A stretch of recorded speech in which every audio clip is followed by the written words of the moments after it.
one of the great things about being the mayor of Provo is that speaking about Provo is so easy for me. There is virtually an endless supply of things I get to highlight that would make for a powerful speech. Whether it's music scene or tech startup, culture, or our institutions of higher education, our mountains, and on and on. In a way, this entire evening functions as a State of the City address. Through the performances, important guest speakers, and videos, you will be getting just a small taste of the amazing people and the incredible things happening here. But let me start this evening with just a few facts and figures to provide a window into the variety of things done by our team of Provo City.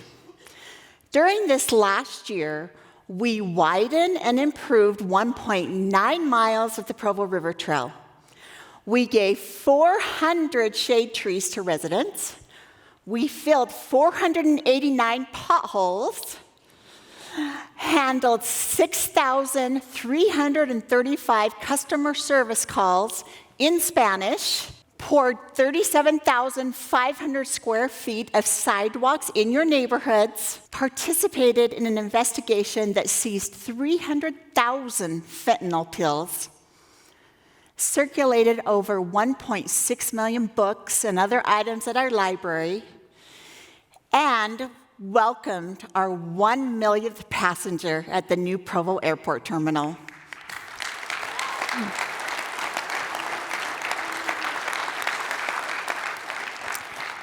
Many of you know Bill Holterstrom and know how near and dear he is to me. He is a good friend of mine. As you may know, Bill is a fount of wisdom. One of his little gems about communication that always sticks out to me is this: if you say everything, you say nothing. In other words, focus your message on a single point and you will give it power. So please bear with me as I focus now on one thing. Provo's first pillar is welcoming. Welcoming is a wonderful word that conveys many things about our community. The one meaning I want to focus on tonight is compassionate.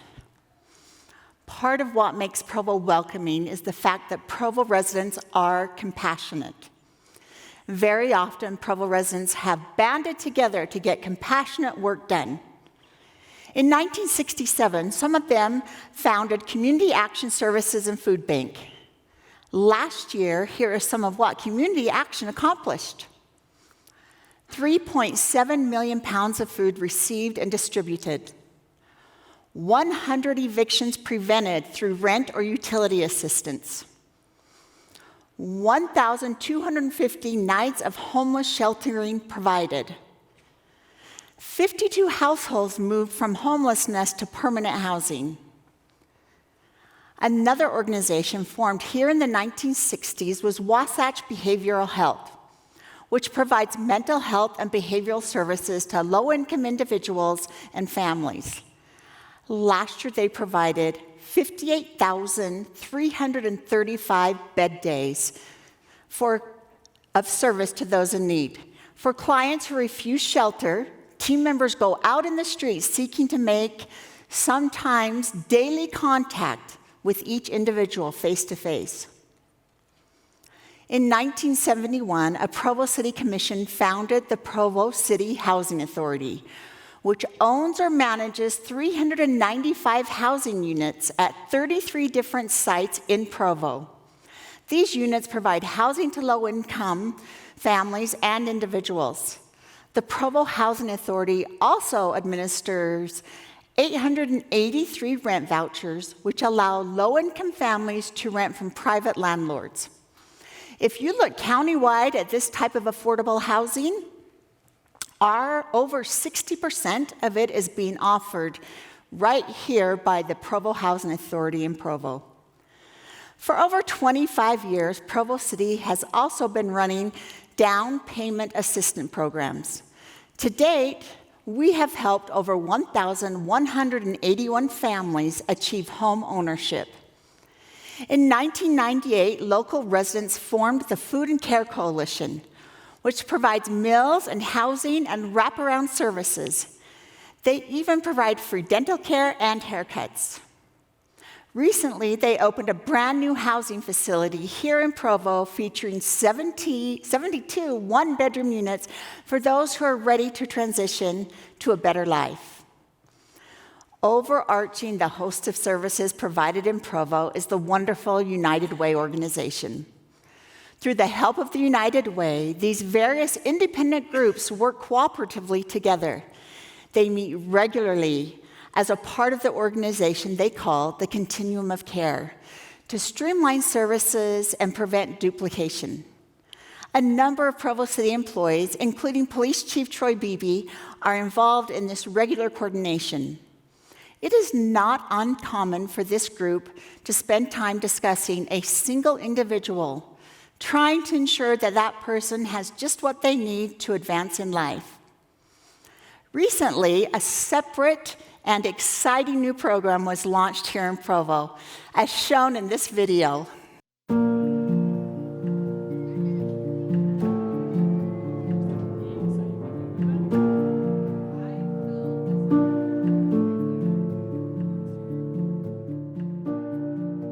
My wife and I were called 2 years ago to direct the My Hometown initiative in the Pioneer Park neighborhood of Provo. So the partnership where it all began was with the City of Provo and the Church of Jesus Christ of Latter-day Saints. And the Church of Jesus Christ of Latter-day Saints really put a lot of thought into this because they didn't want it to be a welfare program. They didn't want it to be dependent on the city or on them.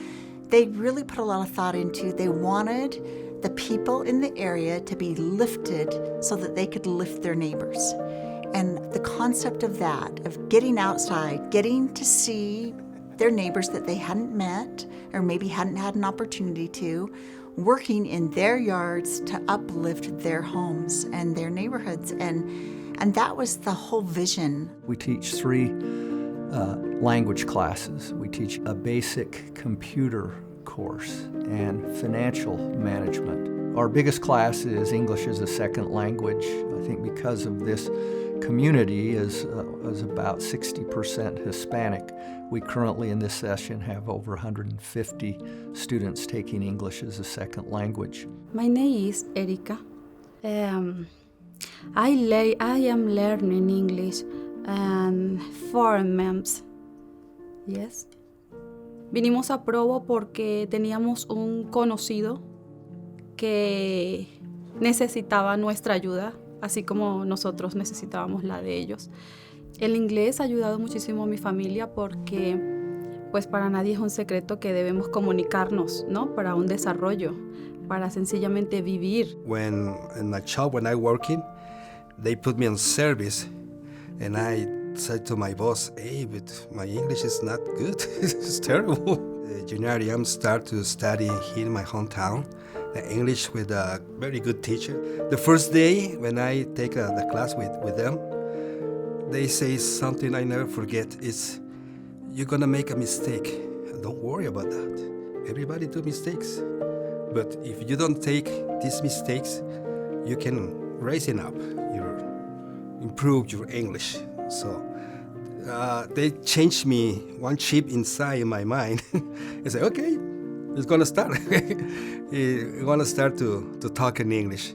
This class make me rise my life, and I'm start to do my own company for heating and cooling, and make me make more money. I think my hometown really encapsulates what it means to be a community. And every time I walk into this program, I see how loving the volunteers are and how they really just serve the people here with their whole hearts. And I love this community. I love my students. I love all the fun people that I get to meet at the neighborhood parties. And I love what this program stands for. And when I think about a hometown, I think this program makes makes Provo really feel like a hometown where neighbors know each other and where they care about each other, and we can all step in to fill a need when there is one. So I feel like this has really blessed me because it has shown me the power of community. And I think by gathering around, a shared need and a shared desire to create connection, we've really untapped something really powerful.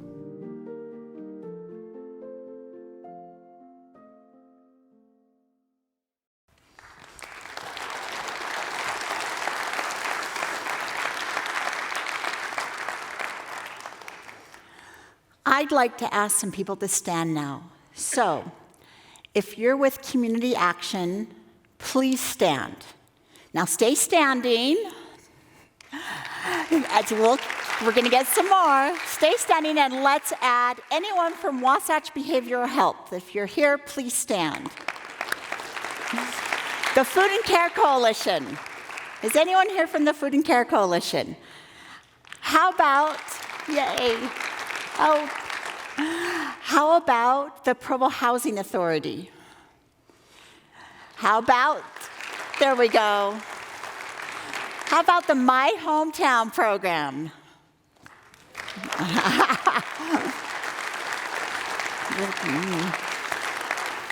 And of course, the United Way.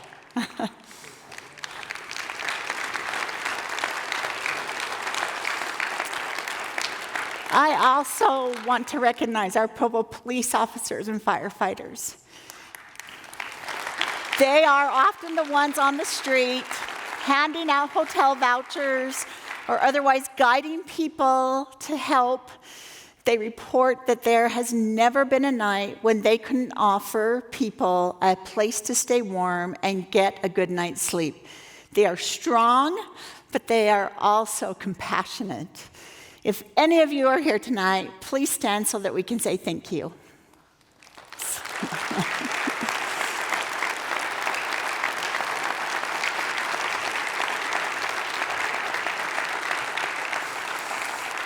Thank you. Honestly, how lucky am I that I get to be the mayor of these amazing people? Of course, not all of Compassion in Provo, channeled through organizations. Very often it's individual, it's quiet, and unnoticed. Allow me to share a simple story about one Provo resident who would be the first to tell you she does not need or want recognition, but who is willing nonetheless to let me share her story as an illustration of the kind of people who live here. By way of background, Connie Johnson was 35 when her husband died, leaving her and her dear children, ages 8, 7, 4, and 2, without the husband, father, and provider they had known and loved. Though devastated, Connie did not despair. She did what she had to do. In addition to caring for her children, she got a job. For 20 years, she worked hard as a school teacher here in Provo. Then she retired. But recently, she learned from a friend about a young boy we'll call Alex, who was struggling in school. Although Alex has great difficulty with reading, he's willing to work and is passionate about being the first in his family to graduate from high school. Although she had never met him or his family, Connie decided to do something. She began working and tutoring Alex for zero money, zero recognition, and not as a part of any program or organization. Like so many Provo residents, she just saw something and did something. Connie is here tonight as my guest. Will you please give her the round of applause she doesn't need, but that we'd love to provide her?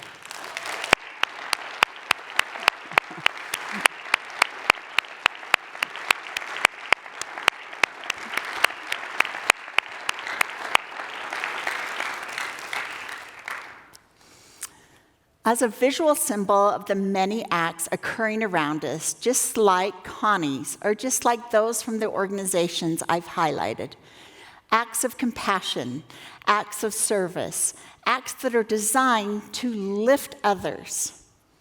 Would you please turn on your candle you were given and hold it up for just a short time while I conclude? With deep respect in my heart for all of those who day in and day out do so much to make Provo a place of compassion, I will now read a passage straight out of the New Testament that I think has some application here. A city that is set on a hill cannot be hid. Neither do men light a candle and put it under a bushel, but on a candlestick, and it giveth light to all that are in the house. Thank you to everyone who is adding to this glowing light through even the smallest acts of compassion. Thank you.